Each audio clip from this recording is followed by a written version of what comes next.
Hello, thank you for tuning in. My name is Jason Caras. I'm the CEO of IT Authorities, and this is Tech Talk. Just a quick video vignette and various subjects that may interest people in business. This particular one today is about co-managed IT arrangements. This is when you have an internal IT department that you may want to start working with an outside IT department, such as a managed service provider. You may be in that, or you might be thinking about it. Either way, there's pros and cons associated with co-management, and we're going to cover them today. The first one on the pro side is that you get to leverage the resource of an outside provider that typically will have more people than your internal IT department. However, that isn't always true. We have many clients that have their IT department is larger than our entire company, and their reason for working with a company like ours is actually to fill some gaps in skill sets, or to focus on core versus chore, which is my next point. So, pro is you get to keep your people focused on what your core is. And what is a core? Well, core is your business process. These are the nuances of how you do business, and this institutional knowledge that comes from an internal team that can truly be focused on moving the needle for your business instead of sustaining and maintaining systems. Nobody in the business likes maintaining systems. That's not the sexy work in IT, right? The really interesting work is architecting solutions that make an impact to the business.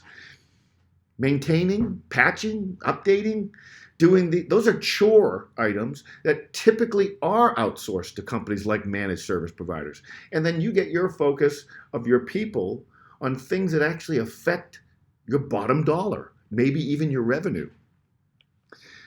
Institutional knowledge, as we just said, you can protect that because the people that you retain within your internal IT department are going to know how to work an IT department within your industry better than any outside provider will.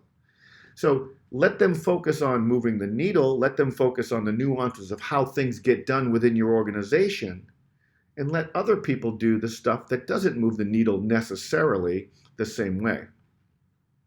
Another thing is tool leverage. Tools are very expensive, and they have to be maintained, and they have to be learned. And oh, by the way, they also have to be relearned, because a lot of times IT departments will invest in a tool, they'll use it, they'll set it all up, and then they won't use it for 6 months, and then they have to go back into it and relearn it again. And then, by the way, you have to continue to pay maintenance on the software. So one of the pros of working with a managed service provider is that you get that stuff for free. And a lot of managed service providers will actually give your internal IT access to the tools free of charge, so that you can leverage their investment, their knowledge base on the product without having to pay for the product, without having to keep learning the product, etc. And the last pro would be you get to increase learning opportunities because now your team's working with some other peers. And in some cases, bridging the gaps of skills that you do not have in-house. So they're learning along the way. Done right, this can be a really effective partnership. Now, cons. It's difficult finding a good MSP. Everyone looks great on their website, and everyone has a nice looking brochure, but a lot of them are just talk, and you have to do your due diligence on a managed service provider.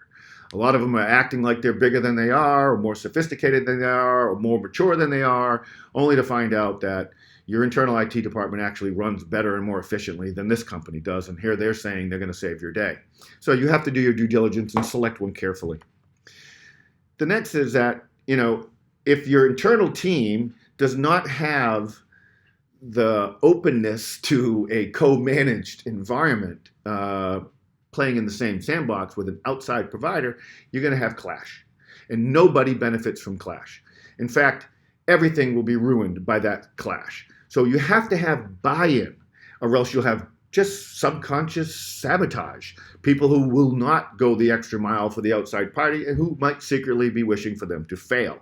And that is not a winning solution for anyone. And it's a complete and utter waste of time and money.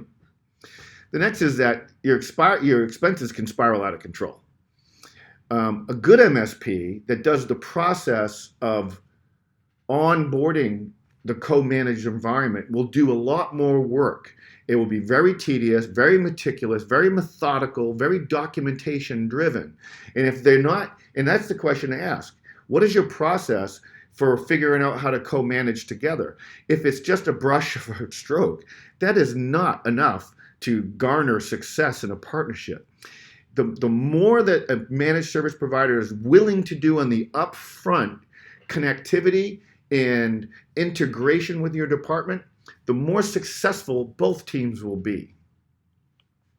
Another one is, it takes time, first, to find a good managed service provider. But second, once you get that managed service provider and you go through those processes, it's not going to happen overnight. They're not going to know as much as your existing team will know, because it took your existing team a long time for them to gain the knowledge and the nuance.